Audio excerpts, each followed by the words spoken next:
去咧，你好似一個生命嘅一個鬥士，係啊，即係至少我哋喺熒幕下嗰個俾我哋嘅感覺係，例如好似琴日我哋睇到嗰集，係啊，呢個係一個俾人一個好大嘅一個影響嘅，就係唔理你遇到咩好大嘅困難，至少你識得穩定自己嘅情緒之後，再努力去改變一啲逆境，或者至少比較自然咁樣去處理一啲事。係。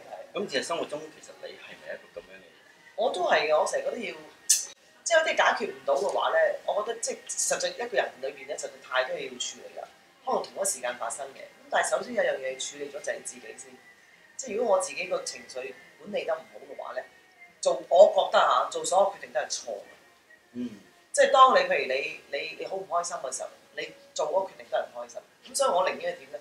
有啲嘢解決唔到，我放低一邊先。首先解唔到我自己先。我成日覺得你要修身治家齊天下嘛，咁你自己都搞唔掂，你學咩人哋處理其他嘢啫？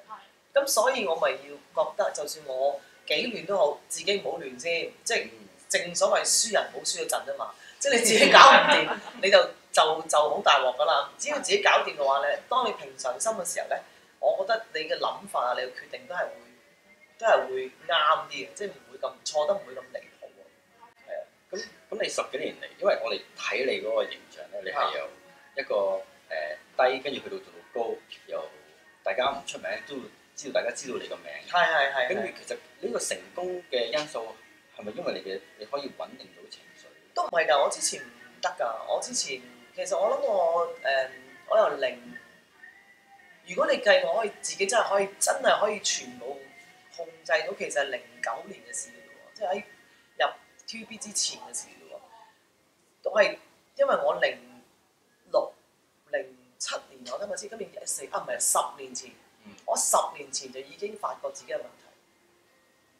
咩問題咧？就係有驚恐症。10年前我啱，因為我最近做緊 therapy，我同我醫生傾開偈過，一揭佢，我原來已經識咗10年啦咁樣。原來我10年前揾我個醫生。好長情嘅。咁我中間有斷過嘅，咁因為中間我食藥，咁我覺得 OK，咁最近我覺得我想揾翻去傾下偈，咁啊所以就睇翻個 record 10年。咁10年前咩事咧？就係正啱我離開咗亞洲電視，又未有新嘅工作。咁嗰段時間咧，我諗係我人生最低潮嘅時間。咁所以嗰陣時就會個病就會去 attack 你啦，因為你冇嘢分散你嘅注意力啊嘛。咁就我相信，如果我係有事嘅時係03、04年嗰陣時咯。03年即係經濟低潮啦，亦都。我嘅經濟低潮啦，加上啱啱之前又失戀又未冇翻啦，咁跟住又經濟低潮啦，跟住你又加上你又嗰間公司你又唔簽啦，又冇人揾你做嘢咧，日日就坐屋企啦，你咪死梗啦呢啲真係。係啊！突然間好似最差嘅同一時間湧晒俾你嘅時候，咁咪真係死得啦真係。你嗰陣時係點嘅咧？即係驚恐症嘅時候，你係有啲咩嘢地方你覺得係好唔舒服嘅？我對聲好敏感，即係我唔可以喺一個好嘈嘅環境下邊活動。我點發現嘅咧就係我嗰段時間啱我有新嘅男朋友啦，即係而家呢個男朋友啦。咁應該大家 dating 係好開心嘅時間嚟，咁應該好 sweet 嘅時間嚟噶嘛。有一日我就去食飯，嗰個 area 係邊度咁大到嘅啫，都唔係好多人啦，係咪？即係5、6張台啫嘛。我仲要係唔係坐喺個餐廳嘅中間 which 我知自己唔得嘅，咁啊坐埋側邊。我突然間食下飯，我覺得好嘈到啲聲咪轉入我個腦嗰度。我就唔得，我一定要出門口。出門口之後，我開始心跳手震，唞唔到氣，好驚，唔知驚乜喎。我就問自己驚咩？唔知總之好驚，跟住喊。咁跟住我就覺得有出嚟揾。有出嚟揾你做咩？我唔知，我突然間好驚，我覺得好嘈。咁跟住我翻到屋企，我諗咦唔對路喎，即係我冇理由咁樣喎，即係我而家呢個最開心嘅時間，點解我會突然間咁樣咧？其實之前啲人話我有問題，叫我睇醫生㗎啦，我哋都黐線，你有問題。即係一般都係咁嘅反應。係一般都係咁嘅反應㗎嘛。咁但係因為嗰次就我突然間即刻激，係喎，點解我會咁驚嘅咧？驚到直，因為嗰次係好嚴重，我唞唔到氣嘅，我唞唔到氣。咁我就開始就唔得啦，要睇醫生啦咁樣。咁跟住睇醫生就話我因為之前有抑鬱症，抑鬱症就變咗去驚恐症。咁呢個係驚恐症嘅升級咯，係咯。咁就一路開始嗰陣時就做 therapy 咯。做啲咩嘅 therapy？都係傾偈咯，即係譬如佢問下我前日，即係講下細個啲嘢啊，有啲咩唔開心啊咁嘅嘢。佢哋幫咗你都有一段時間，你覺得？好長時間。咁你自己其實你中間呢個過程其實有冇即係雖然人哋幫緊你啦，但係其實自己喺度真係掙扎緊啲乜嘢咧？即係你想係咪因為有人幫咗你啦，工好咗啦，又或者開始賺到錢啦，咁係咪呢個嘢慢慢感覺都唔係咁強？唔係㗎，其實每個人都有問題，我覺得一直都喺度，不過佢匿埋咗啫。問題係當你好軟弱啊，或者你病啊，你意志好低嗰陣時候，佢又會出嚟 attack 你。我而家係咁，因為我壓力都幾大，我一個好要求好高人啦，咁我仲有心感啦，咁我又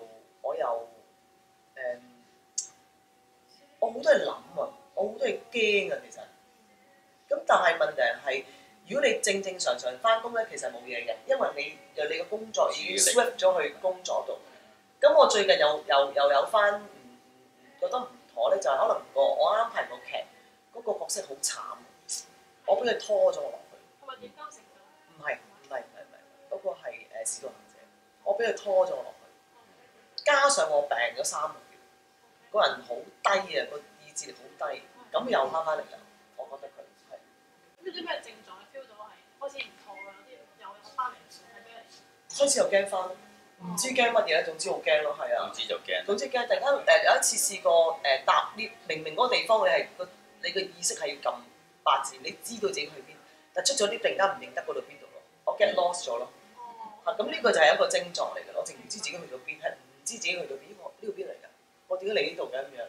入翻去 lift 嗰陣時候係8樓，係8樓嚟嘅喎，再上翻8樓喺呢度喎咁樣，咁我就知道唔得啦，就知道自己係啦又翻嚟，咁所以第一次我又揾翻我醫生要再 check 嘅。但其實我呢段期間我一直都食緊血清素嘅，一直食緊嘅，係啊，食咗我諗5、6年㗎啦呢邊。咁例如食咗之後，其實你即係你生命會因為咁樣知道自己我要同呢一樣嘢共存啊，係啊，覺得有冇話當然你話外邊失意一定有㗎啦，但係外邊嘅失意嘅時候，有冇令到你自己內心有更加多嘅信心，佢想去戰勝佢咧？其實我從來冇諗住佢點樣 defend 佢嘅，我覺得你 defend 上咧，你逼緊自己做嘅嘢，咁我咪由佢喺度咯。咁我成日都話㗎，如果有隻藥食咗令你開心，點解唔食啫？因為我好多朋友都有呢啲問題㗎，其實。即係話當花生米咁樣嘅。唔係，而係話如果你解決唔到方法，而你食咗呢藥之後會令到你件改善咗，咁點解你唔去做呢個嘅要舒緩嘅一個治療咧？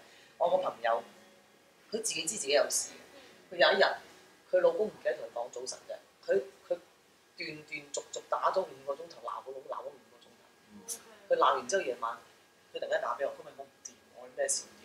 我老公今日唔記得同我講早晨，我鬧咗我老公5個鐘頭，哇！我2日入醫院，即係咪已經去到咁嚴重啦？真係幾嚴重。咁後尾佢知道自己唔得就去睇醫生咯。咁佢真係佢又多謝翻我，因為佢自從嗰次之後睇醫生之後，佢冇再鬧佢老公鬧5個鐘頭啦。因為佢知自己問題唔係，即係當然佢有佢壓力啦，即係佢有佢原因係會咁樣做啦。佢老公婆其實感情唔係差過，只不過人哋唔記得同佢講個早晨啫嘛。咁我介紹我醫生俾佢，咁佢都話係喎，食咗隻藥之後，我覺得個人真係 calm 咗，同埋睇個世界靚咗喎。呢個係我嘅 experience 嘅。我最記得我每日都揸嗰條路翻工㗎啦，或者翻屋企㗎啦。但係一日我即係食完藥之後，大概1個零2個月咧，我突然間覺得條路靚咗喎，但係嗰啲樹咧綠咗喎，覺得啲花靚咗喎，哇！呢個世界真係美好，突然間有咁嘅諗法喎。咁我就覺得咦，好似幾 work 喎，幾 work 喎。咁我 keep 住食啦。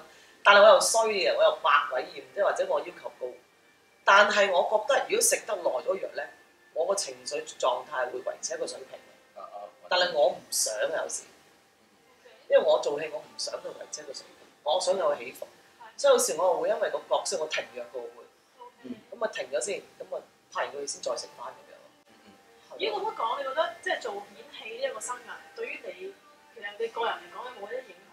即係你可能為咗個戲你唔食藥，咁呢個你嘅 mood 就會開始有啲可能。喂，我多謝我呢個病人其實。